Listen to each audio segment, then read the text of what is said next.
রহমানির রহিম। এখানে মুরগির মাংস আর আলু দিয়ে রান্না করব। কড়াই দিয়েছি, কড়াইতে তেল দিয়ে দিলাম। এখানে পেঁয়াজ কাটা আর 2টা কাঁচামরিচ ফালি দিয়ে দিলাম। পেঁয়াজটা একটু ভাজি করে একটু নরম হওয়া পর্যন্ত।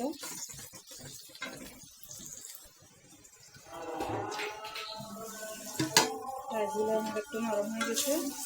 এখন মাংসটা দিয়ে দিয়ে মাংস আর আলুটা একসাথে দিয়ে দিলাম।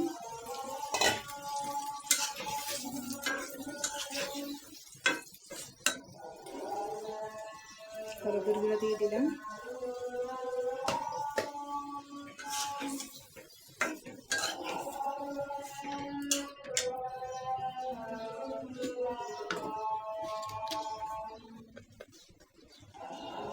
লবণ দিয়ে দিলাম।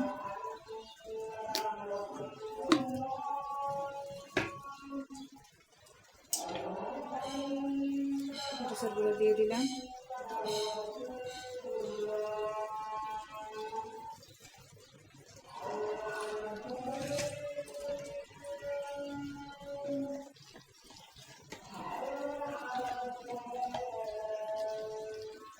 আদা বাটা দিয়ে দিলাম।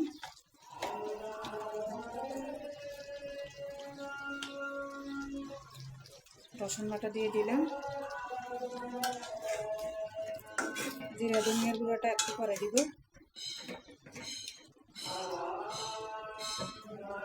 একটু ঢাকনা দিয়ে দিলাম।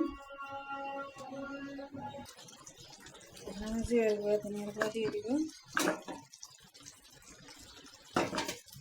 এই মশলাটার ভিতরে আমার তেজপাতা, এলাচি, দারচিনি, লং, গোলমরিচ, জায়ফল, জয়ত্রী সবে দেওয়া আছে। এ কারণে আমি আর অন্য কিছু অ্যাড করতেছি না।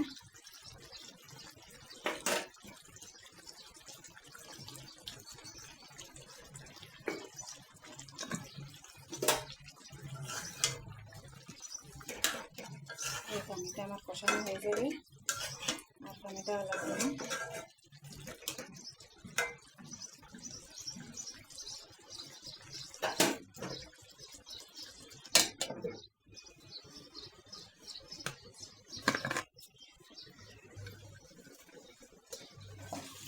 মাংসটা আমার কষানো হয়ে গেছে, দেখেন। এখানে আমি পানি দিয়ে দিব।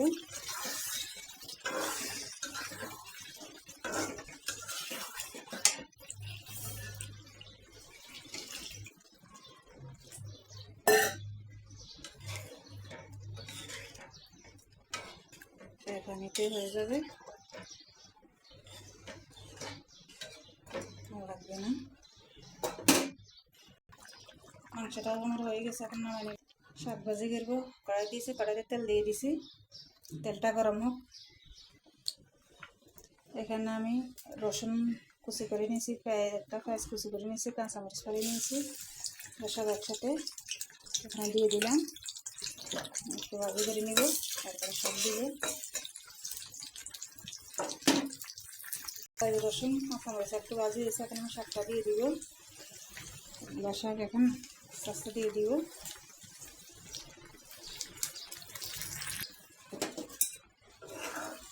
শাকগুলো অনেক কমে গেছে।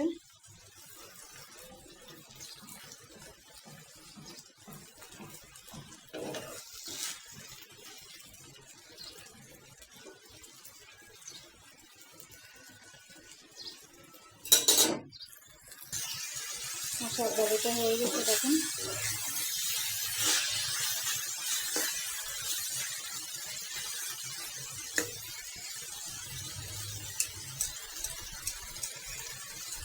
সব ভাজিটা আমি নামাই নেব।